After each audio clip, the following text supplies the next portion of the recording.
ஈரோட்டில் நாளை விஜய் பேசும் இடத்தில் காவல்துறையினருக்கு தேவையான சீருடைகள், தொப்பி போன்றவற்றின் விற்பனை ஜோராக நடந்து வருகிறது. கூடுதல் தகவல்களோடு இணைகிறார் நமது செய்தியாளர் தினேஷ். இது குறித்த விவரங்களை பதிவு பண்ணலாம்.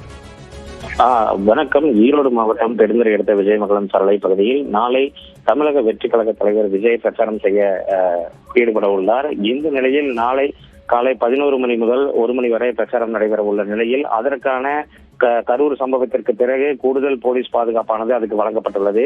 திருப்பூர், ஈரோடு, நீலகிரி, கோவை போன்ற பகுதிகளிலிருந்து சுமார் 1800 போலீசார் இந்த பாதுகாப்பு பணியில் ஈடுபட்டு வருகின்றனர்.